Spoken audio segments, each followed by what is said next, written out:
안녕하세요. 역사의 지혜와 문화의 향기를 전하는 시간입니다.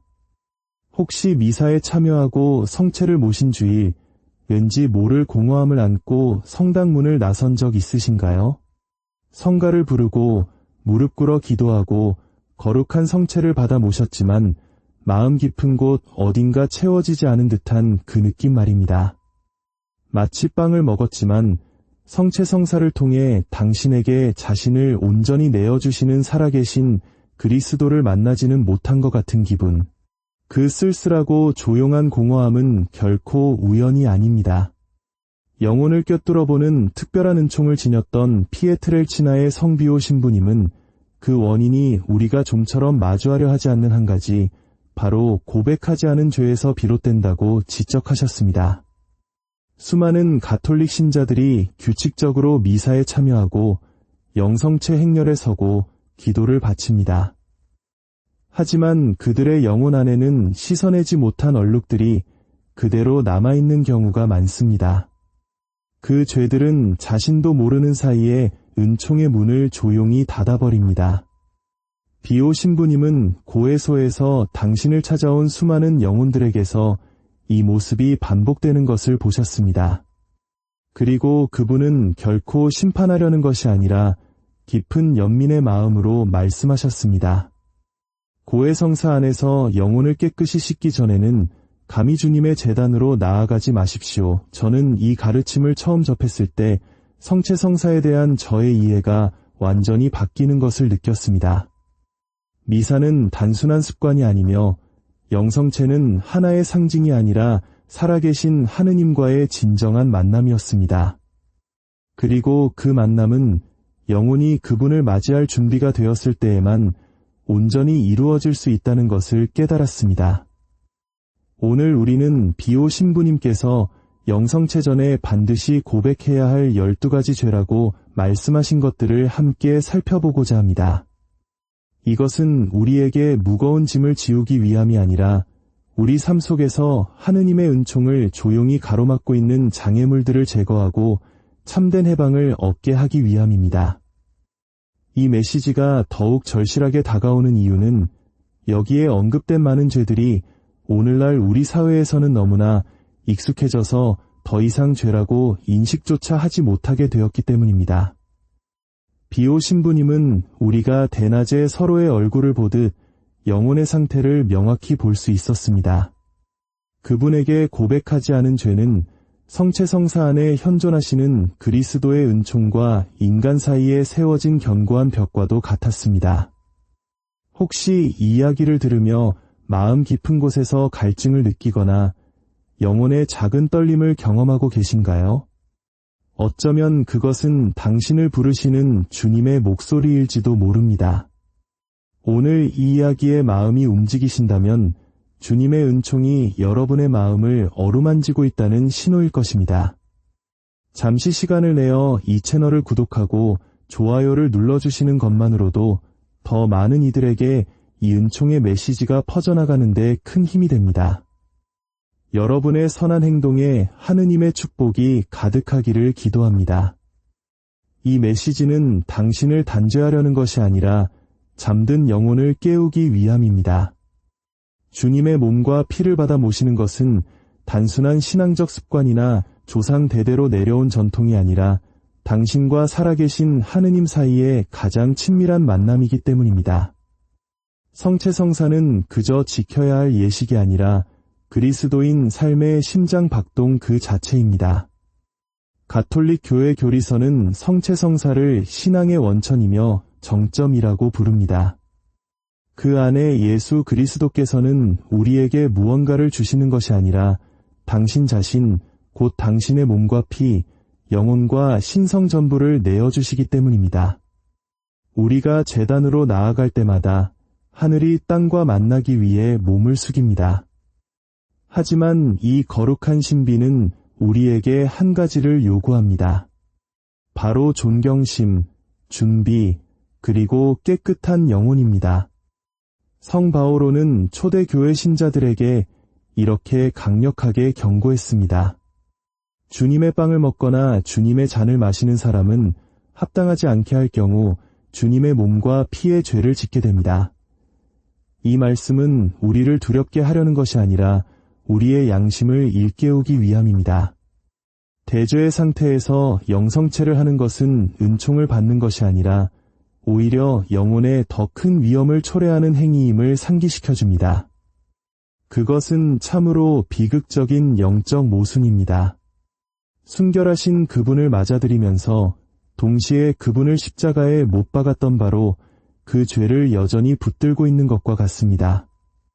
비오 신부님은 그 누구보다 이 진리를 깊이 이해하셨습니다. 놀라운 통찰의 은총으로 그분은 다른 이들이 볼 수 없는 영혼의 상태를 꿰뚫어 보셨습니다. 많은 이들이 고해소에서 채 입을 열기도 전에 비오 신부님은 그들이 숨기고 있던 죄를 부드럽게 먼저 이야기해주곤 했습니다. 이는 그들을 부끄럽게 하려는 것이 아니라 하느님의 진리에 비답해서 자신의 참모습을 보게 하기 위함이었습니다. 비오 신부님에게 고해소는 법정이 아니라 상처 입은 영혼들을 위한 병원이었습니다. 그분은 이렇게 말씀하셨습니다. 성체는 우리를 위해 당신 자신을 온전히 내어주시는 예수님이시다. 그런데 어찌 죄로 더러워진 손과 마음으로 그분을 받아 모실 수 있겠는가? 그분의 관심사는 완벽주의나 지나치게 엄격한 윤리가 아니었습니다. 그분은 인간의 영혼과 살아계신 그리스도 사이의 진실한 일치, 참된 만남을 갈망하셨습니다. 그분은 성체의 은총이 오직 겸손하게 정화된 영혼 안에서만 흘러넘칠 수 있음을 아셨습니다. 이 메시지는 우리 각자에게 잠시 멈추어 서서 자신의 내면을 깊이 들여다보라고 초대합니다. 영성체전에 마음을 준비하고 진리 안에서 하느님 앞에 서는 것의 의미를 되찾으라고 말입니다. 성체는 평범한 순간이 아니라 하늘이 인류에게 주는 가장 따뜻한 포옹입니다. 합당하게 받아 모실 때 이 성사는 영혼을 새롭게 하고 덕을 굳건하게 하며 가장 깊은 상처를 치유하는 힘을 지니고 있습니다. 만약 어디서부터 시작해야 할지 막막하다면 비오 신부님은 간단하게 대답하실 겁니다. 마음에서부터 시작하십시오. 재단으로 나아가기 전에 당신 영혼의 고요함에 귀를 기울여 보십시오. 그리고 스스로에게 물어보십시오. 나는 진정으로 주님을 내 안에 모실 준비가 되었는가? 나는 치유받아야 할 것들을 모두 고백하였는가? 바로 이 내적인 준비가 영성체를 단순한 예식에서 살아계신 하느님과의 생생한 만남으로 변화시킬 것입니다. 이제 우리는 비오 신부님께서 영성체 전에 반드시 고백해야 한다고 강조하신 첫 번째 죄들, 바로 하느님을 직접 거스르는 죄들에 대해 살펴보겠습니다. 비오 신부님은 우리가 합당한 영성체를 하지 못하게 막는 첫 번째이자 가장 심각한 장애물은 바로 하느님께 직접 죄를 짓는 것이라고 가르치셨습니다. 이 죄들은 신앙의 심장을 직접 찌르며 다른 모든 덕의 기초가 되는 근본적인 관계를 손상시킵니다. 우리가 창조주로부터 스스로를 분리시킬 때 우리 삶의 다른 모든 부분들도 서서히 그 빛을 잃게 됩니다. 첫 번째 죄는 정당한 이유 없이 고의로 주일 미사를 빠뜨리는 것입니다. 바쁜 일상과 빡빡한 일정 속에서 주말이 유일한 휴식 시간인 현대인들에게는 이것이 사소하게 들릴 수도 있습니다. 하지만 비오 신부님의 시각은 달랐습니다. 그분에게 미사는 단순한 의무가 아니라 온 세상을 지탱하는 생명의 원천이었습니다. 비록 극심한 고통과 병약함 속에서도 그분은 단 한 번도 미사를 거르지 않으셨습니다. 그분은 이렇게 말씀하셨습니다. 태양 없이 지구가 존재할 수 있다 해도 미사 없이 세상이 존재하기는 더 어려울 것이다. 고의로 주님의 제단을 외면하는 것은 어떤 의미에서 교회를 살아있게 하는 은총의 심장 박동을 외면하는 것과 같습니다. 우리가 하느님을 경배하는 대신 스포츠나 여행 혹은 개인적인 편의를 선택할 때 우리는 단순히 하나의 행사를 놓치는 것이 아닙니다. 우리는 무의식적으로 하느님께 주님보다 더 중요한 것이 있습니다라고 말하고 있는 것입니다.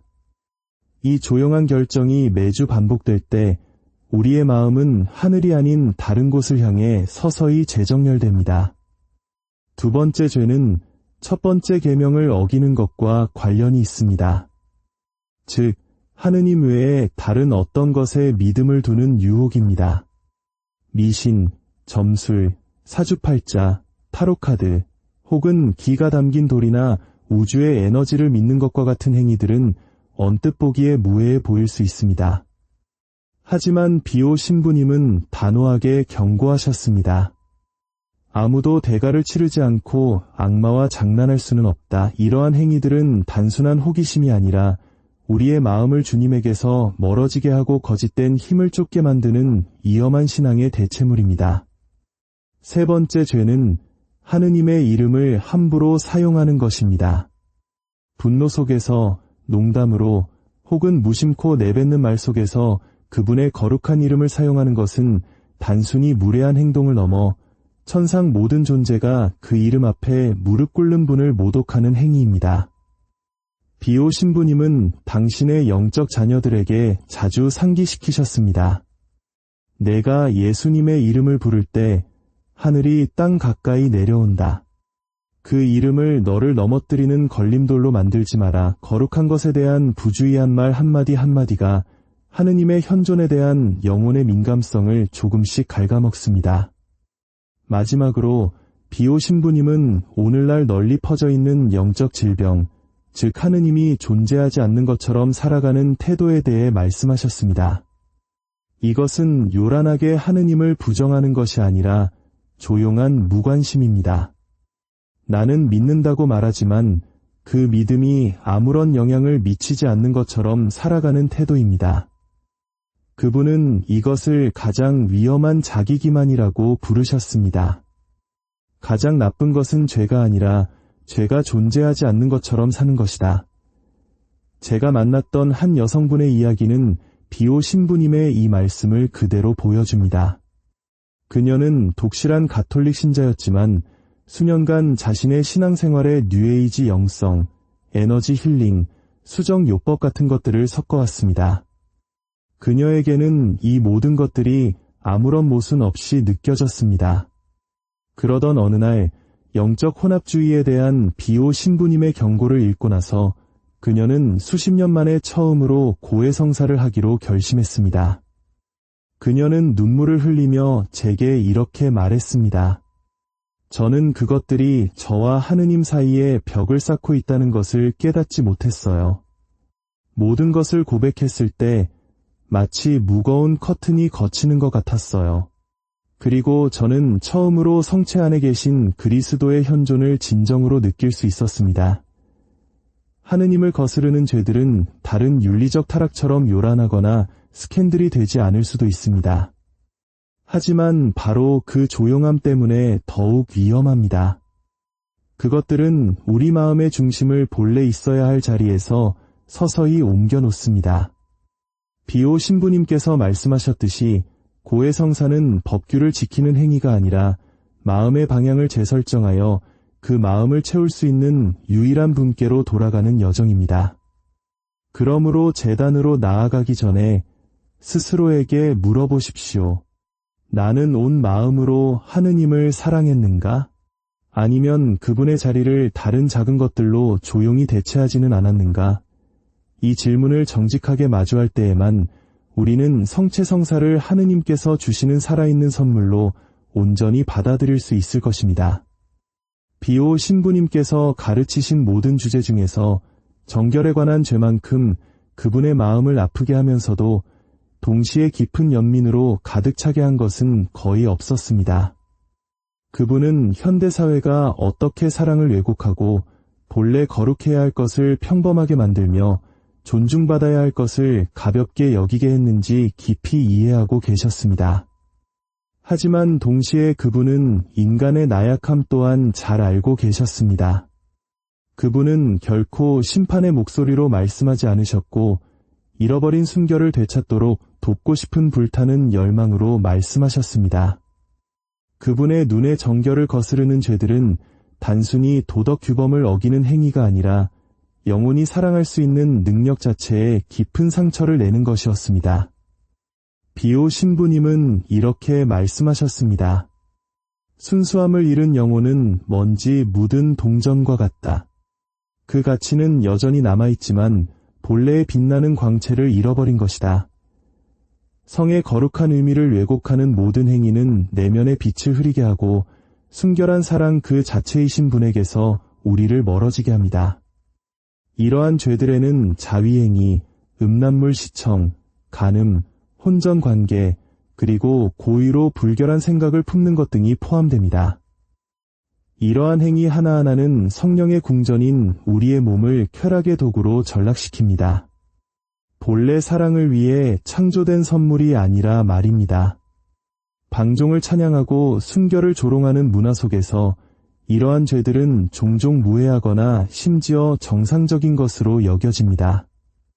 하지만 비오 신부님은 그 참혹한 결과를 보셨습니다. 그것들은 양심을 무디게 하고 신앙을 약화시키며 거룩한 것을 세속적인 것으로 만듭니다.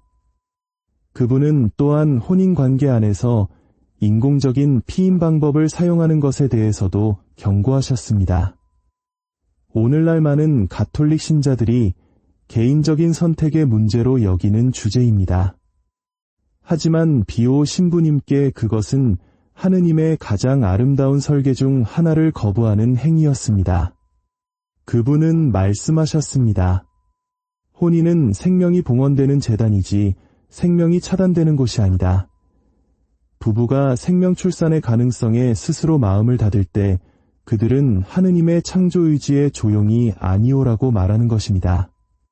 신적인 사랑을 반영해야 할 결합이 이기적인 통제의 행위가 되어버립니다.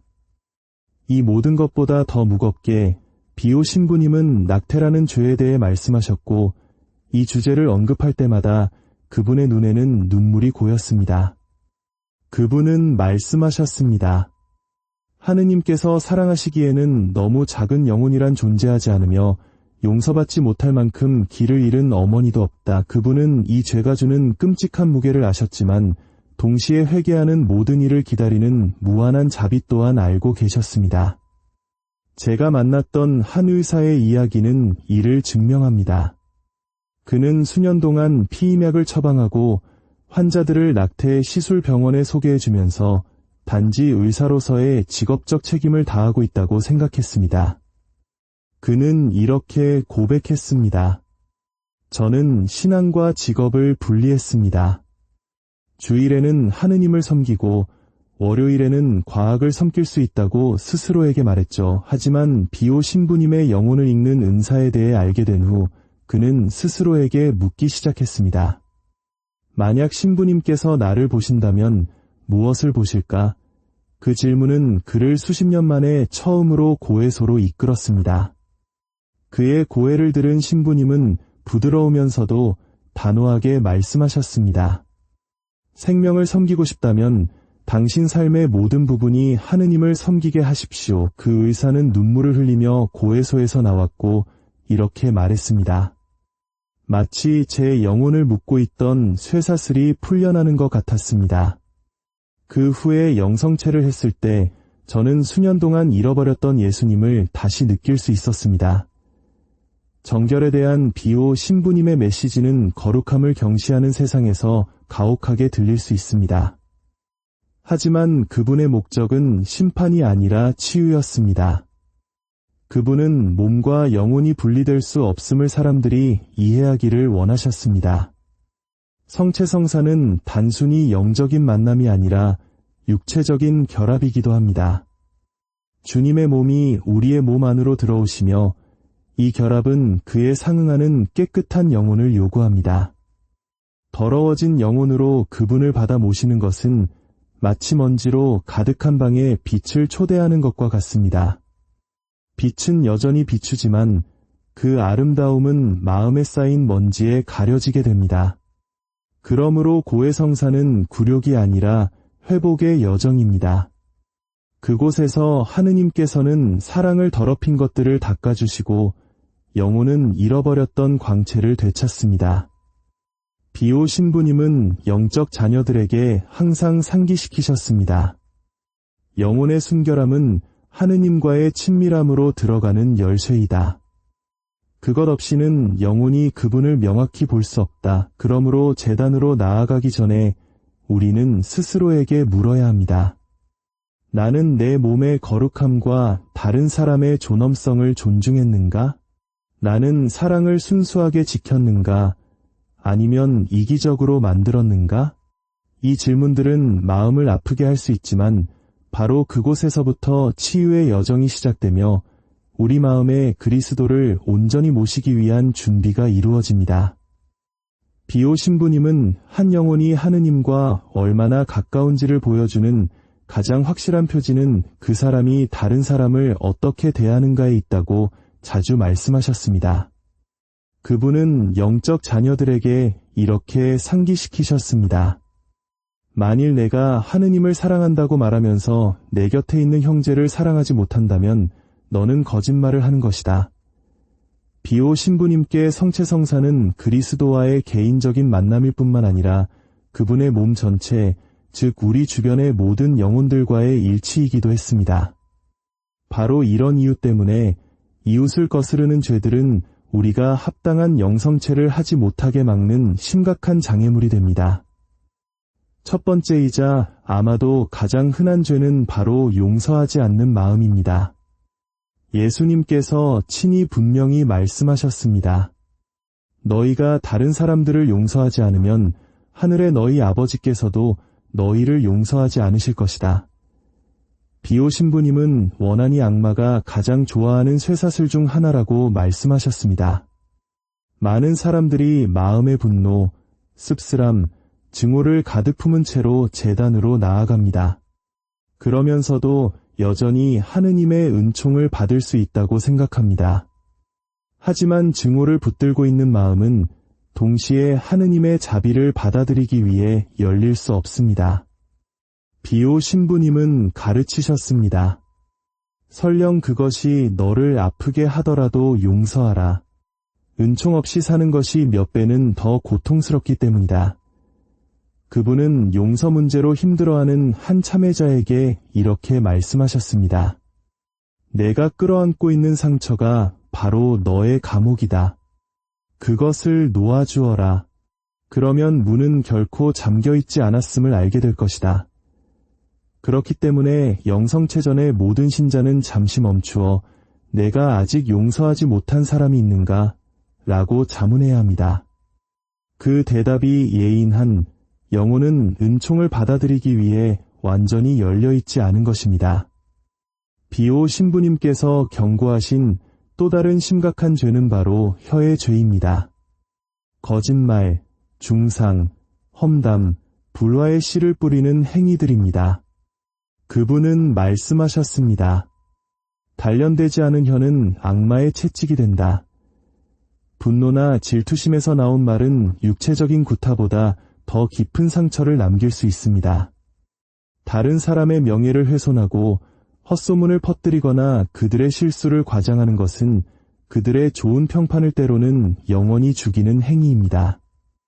말씀이 사람이 되신 분을 성체 안에서 받아 모시기 전에 우리는 우리 자신의 말을 먼저 성찰해야 합니다.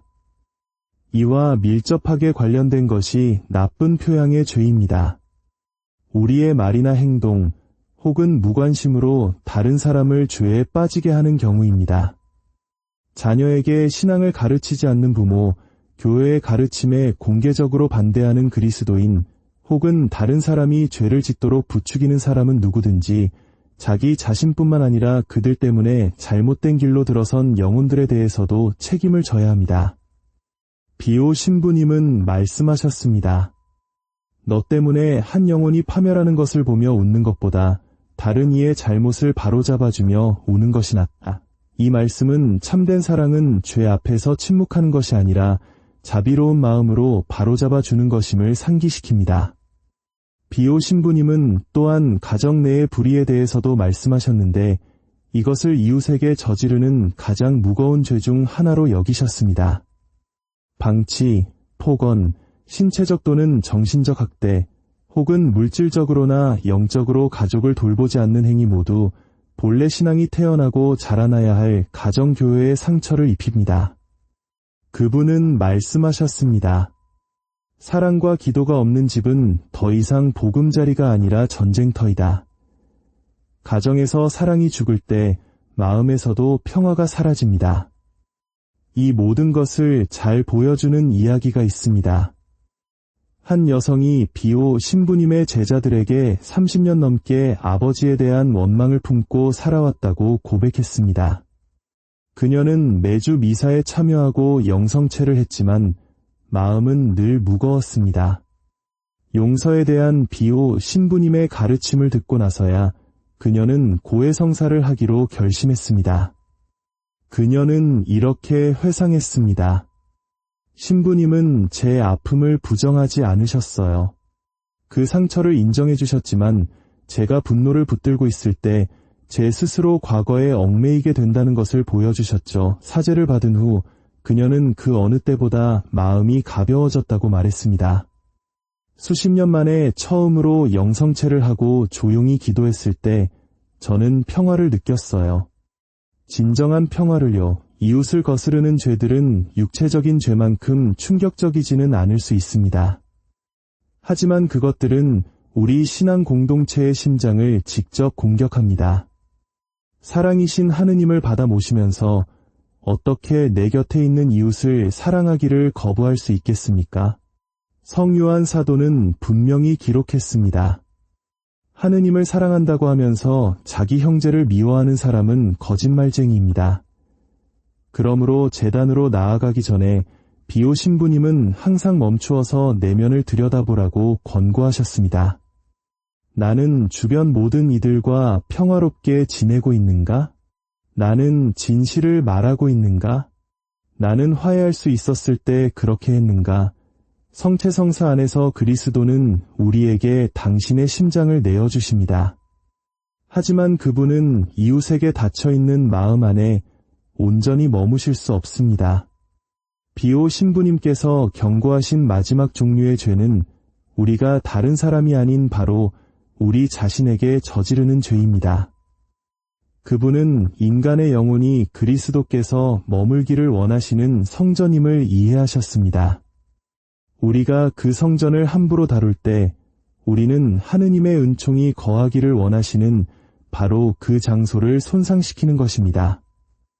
이 죄들은 대개 요란하거나 겉으로 드러나지 않지만 내면의 자유를 조용히 갉아먹어 마음이 그리스도를 온전히 받아들이기 어렵게 만듭니다. 비오 신부님은 나쁜 습관과 중독에 대해 자주 경고하셨습니다. 그것이 술이든 마약이든 도박이든 심지어 음식이나 안락함, 오락에 대한 지나친 의존이든 마찬가지입니다. 잠시의 즐거움이나 탈출구로 시작된 것이 순식간에 쇠사슬로 변할 수 있습니다. 그분은 말씀하셨습니다. 육체가 지배하도록 내버려두는 영혼은 자신의 자유를 잃게 된다. 비오 신부님은 중독이 단순히 도덕적 나약함이 아니라 영적인 노예 상태임을 이해하셨습니다. 욕망이 우리를 지배할 때 우리는 더 이상 온전히 하느님께 속한 존재가 아닙니다. 이러한 중독들은 단지 육체적인 습관이 아니라 영적인 족쇄입니다. 그것들은 우선순위를 뒤바꿔 영원한 평화보다 일시적인 만족을 더 높은 자리에 둡니다. 본래 하느님의 사랑으로 채워져야 할 영혼이 사소한 욕망과 열정으로 가득 차게 됩니다.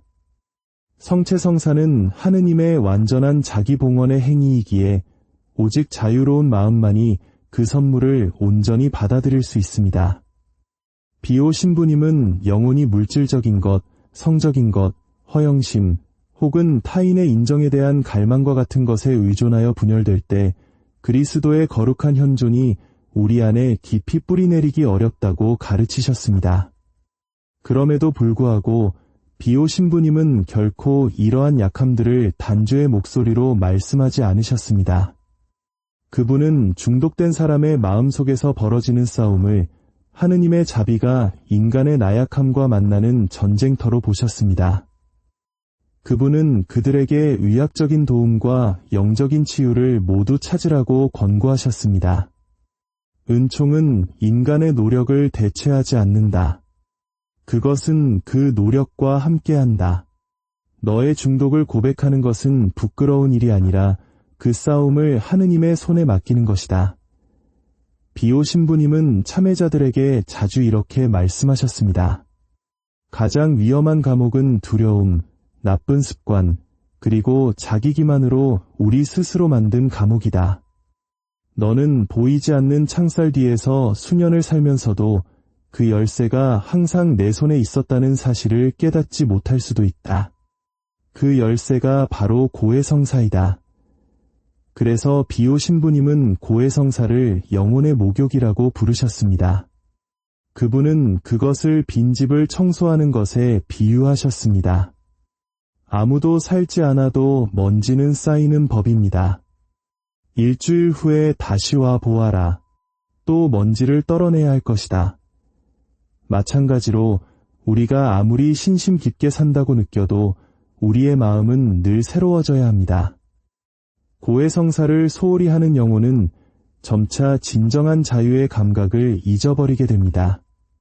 성체성사는 위로를 주기 위함만이 아니라 우리를 변화시키기 위함입니다. 그것은 덕을 키우고 신앙을 굳건하게 하며 영적인 질서를 회복시킵니다. 하지만 오직 마음이 그것을 받아들일 준비가 되었을 때만 가능합니다. 만약 몸과 마음이라는 성전이 나쁜 습관, 원망, 혹은 자기방치로 가득 차 있다면 그리스도라는 영적인 양식조차 우리 안에서 온전한 열매를 맺을 수 없습니다. 자기 자신을 거스르는 죄를 고백하는 것은 그리스도께서 머물기를 원하시는 방을 깨끗이 치우는 행위입니다. 그것은 기쁨으로 이끄는 문을 여는 겸손한 행동입니다. 비오 신부님은 언제나 부드러우면서도 단호하게 조언하셨습니다. 넘어지는 것을 두려워하지 마라. 다만 일어나기를 거부하는 것을 두려워하라. 그러므로 영성체전에 잠시 멈추어 자문해 보십시오. 나는 진정으로 자유로운가? 내 안에는 그리스도보다 나를 더 강하게 지배하는 것이 있는가? 이 질문들에 대한 정직한 대답이 바로 하느님께서 당신 영혼 안에서 치유의 작업을 시작하시려는 지점일 수 있습니다. 평생에 걸쳐 수천 명의 고해를 들으신 비오 신부님은 화해의 성사야말로 진정한 부활의 시작점이라고 자주 말씀하셨습니다. 성체성사는 생명을 키워주지만 그 생명을 회복시키는 것은 바로 고해성사입니다. 뉘우치는 마음이 없다면 영혼은 뿌리에서 잘려나간 나무와 같습니다. 겉모습이 아무리 아름다워도 결코 열매를 맺을 수 없습니다. 그래서 비오 신부님은 신자들에게 두려움이 아닌 희망을 안고 고해소로 나아가라고 항상 권고하셨습니다. 그곳은 자비와 진리가 만나는 장소이기 때문입니다. 그분은 고해성사를 준비하는 첫 번째이자 가장 중요한 단계는 정직한 성찰이라고 가르치셨습니다. 이는 우리 자신을 죄책감에 빠뜨리기 위함이 아니라 진실과 마주하기 위함입니다. 그분은 말씀하셨습니다. 너의 눈으로 영혼을 보지 말고 하느님의 눈으로 보아라. 주님 앞에서 가능하다면 성체 앞에서 조용한 시간을 갖고 성령께서 마음속 깊이 숨겨진 것들을 비추어 주시도록 청하십시오. 비오 신부님은 영적 자녀들에게 십계명과 참행복 8단에 비추어 자신을 성찰하라고 자주 권하셨습니다. 빛이 마음에 비출 때에만 무엇을 깨끗이 해야 할지 볼 수 있다. 성찰할 때 서두르지 마십시오. 당신을 불편하게 하는 것들, 잊고 싶은 기억들, 합리화하는 습관들, 내버려 둔 상처들에 주의를 기울이십시오. 바로 그곳에 주님의 은총이 들어오기를 기다리고 있기 때문입니다. 비오 신부님은 통회가 자기 혐오가 아니라 사랑으로 돌아가고 싶은 갈망이라고 상기시키셨습니다. 그리고 고해소로 나아갈 때 그분의 위로의 말씀을 기억하십시오. 고해소는 재판정이 아니라 치유의 병원이다. 그분은 부끄러움 때문에 사람들이 침묵할 수 있다는 것을 아셨기에 이렇게 안심시키곤 하셨습니다. 신부님들은 이미 모든 종류의 죄를 다 들어보았다. 내가 말하는 어떤 것도 그분들을 놀라게 할 수 없다. 그분들은 판사가 아니라 용서의 도구이다. 만약 말하기 어려운 죄가 있다면 비오 신부님은 이렇게 조언하셨습니다. 그것을 말하기가 어렵다고 신부님께 말씀드려라. 그 겸손함만으로도 자비의 문을 활짝 열기에 충분하다. 가장 중요한 것은 유창한 말이 아니라 진실한 마음입니다. 하느님께서는 고백의 능숙함을 재시는 것이 아니라 영혼의 진실함을 보십니다. 비오 신부님은 영적 쇄신을 위한 3가지 필수 단계를 이렇게 요약하셨습니다. 정직한 성찰, 겸손한 고백, 그리고 합당한 영성체. 그분은 한 번의 좋은 고해성사가 수천 번의 형식적인 기도보다 더 강력하다고 말씀하셨습니다. 고해소 안에서 영혼은 씻겨지고 마음은 회복되며 메마른 땅에 시냇물이 흐르듯 신적인 생명이 다시 흘러넘칩니다. 오랫동안 교회를 떠나 있었거나 수년 동안 고해성사를 보지 않은 이들에게 비오 신부님은 늘 부드럽게 말씀하셨습니다. 얼마나 오랫동안 고해소를 멀리했는지 신부님께 말씀드려라. 그분이 너를 도와주실 것이다. 혹시 잊어버린 것이 있더라도 걱정하지 마라. 하느님께서는 너의 노력을 보시고 나머지는 그분께서 채워주실 것이다. 진실한 고해성사의 열매는 참으로 깊습니다. 죄의 용서뿐만 아니라 유혹에 맞설 새로운 힘을 얻고 양심의 평화를 찾으며 하느님과 화해하는 감미로운 기쁨을 누리게 됩니다. 비오 신부님은 고해성사 후의 영혼은 눈처럼 희게 되어 임금들의 임금을 맞이할 준비가 된다고 자주 말씀하셨습니다. 그러므로 고해성사와 영성체는 결코 분리될 수 없습니다. 하나는 정화하고 다른 하나는 채워줍니다. 하나는 문을 열고 다른 하나는 손님을 맞이합니다. 고해성사가 없다면 성체성사는 그 변화의 힘을 잃게 됩니다. 하지만 우리가 합당하게 영혼을 준비할 때 성체는 하느님께서 언제나 원하셨던 바로 그것, 즉 신적인 사랑과의 생생한 만남이 됩니다. 비오 신부님의 지혜는 우리에게 화해의 성사를 무거운 짐이 아니라 선물로서 재발견하라고 초대합니다. 우리가 겸손하게 무릎 꿇을 때마다 하늘은 열립니다. 우리가 신부님, 죄송합니다 라고 말할 때마다 은총은 파도처럼 밀려옵니다. 우리가 성체 안에서 만나는 바로 그 그리스도께서 먼저 여기 죄인과 구원자의 만남이라는 침묵 속에서 우리를 기다리고 계셨습니다. 비오 신부님의 깊은 가르침의 여정을 마무리하며 우리는 그분의 메시지가 결코 죄에 관한 것이 아니라 자유에 관한 것이었음을 깨닫습니다. 그분의 말씀은 영혼을 묶는 쇠사슬이 아니라 해방의 문을 여는 열쇠였습니다. 비오 신부님은 당신의 삶과 모범을 통해 성덕이 완벽한 이들만을 위한 것이 아니라 진실한 마음으로 하느님께 돌아오고자 하는 모든 이의 목적지임을 보여주셨습니다. 우리는 하느님을 거스르는 죄, 정결을 거스르는 죄, 이웃을 거스르는 죄, 그리고 자기 자신을 거스르는 죄라는 4가지 큰 영역을 함께 묵상했습니다. 각 죄는 영혼에 저마다의 상처를 남기며 오직 정직한 고백과 새로워진 믿음을 통해서만 치유될 수 있습니다. 비오 신부님께서 이 죄들을 나열하신 것은 우리를 두렵게 하려는 것이 아니라 우리 안에 참된 일치에 대한 갈망을 일깨우기 위함이었습니다.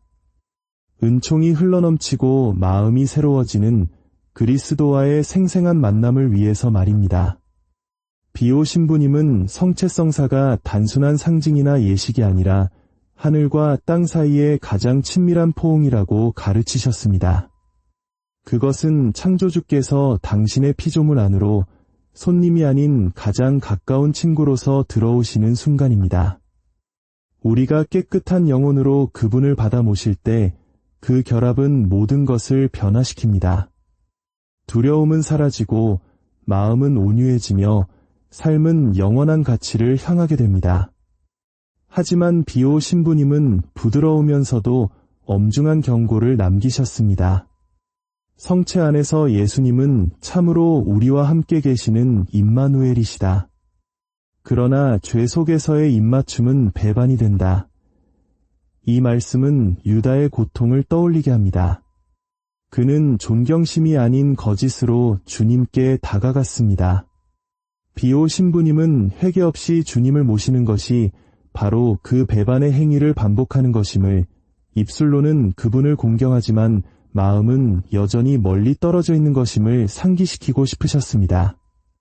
그래서 그분은 제단으로 나아가기 전에 영혼을 준비하라고 항상 권고하셨습니다. 우리가 오랜만에 만나는 소중한 친구를 맞이하기 위해 집을 준비하듯이 내면의 성전을 깨끗이 하라고 말입니다. 그분은 물으셨습니다. 만약 귀한 친구가 너를 방문할 것을 안다면 내 집을 쓸고 닦고 장식하지 않겠느냐? 하물며 하늘의 임금께서 내 마음속에 들어오시려 하는데 너는 얼마나 더 잘 준비해야 하겠느냐? 고해성사는 영성체의 장애물이 아니라 영성체로 나아가는 활짝 열린 문입니다. 어쩌면 이 말씀을 들으시면서 여러분의 마음에 무언가 움직임이 있었을지도 모릅니다. 하나의 기억, 하나의 슬픔, 혹은 성령의 조용한 부르심, 그것을 무시하지 마십시오. 그것은 바로 당신의 마음 문을 두드리는 은총입니다. 비오 신부님은 이렇게 상기시키셨습니다.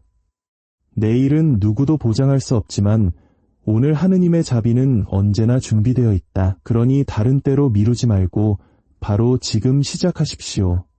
오늘 밤 잠자리에 들기 전에 비오 신부님께서 매일 밤 바치셨던 짧은 기도를 실천해 볼 수 있습니다. 바로 의탁의 기도입니다. 감사합니다.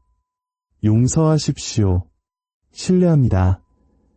눈에 보이든 보이지 않든 받은 모든 은혜에 감사합니다. 온전히 사랑하지 못했던 모든 순간에 대해 용서를 청합니다. 그리고 제가 넘어질 때조차 주님의 자비가 저를 일으켜 세우실 것을 신뢰합니다. 이 메시지가 여러분의 마음에 와 닿았다면 댓글에 새로워지기를 원합니다라고 남겨주십시오. 어쩌면 당신이 남긴 글이 다시 시작할 용기가 필요한 또 다른 영혼에게 힘이 될지도 모릅니다. 비오 신부님의 유산은 그분이 행하신 기적에 있는 것이 아니라 그분을 통해 하느님께로 돌아온 수많은 마음들에 있습니다. 그분의 초대장은 그 어느 때처럼 지금도 울려 퍼지고 있습니다. 자신을 성찰하십시오. 영혼을 정화하십시오. 좋은 고해성사를 보십시오. 그리고 기쁨 속에서 주님의 제단으로 나아가십시오. 그렇게 할 때 성체성사는 더 이상 하나의 예식이 아니라 모든 것을 바꾸는 만남이 될 것입니다. 그곳에서 살아계신 하느님께서 당신을 만나실 것이며 당신의 영혼은 결코 이전과 같지 않을 것입니다. 여러분의 삶에 하느님의 깊은 평화와 자비가 늘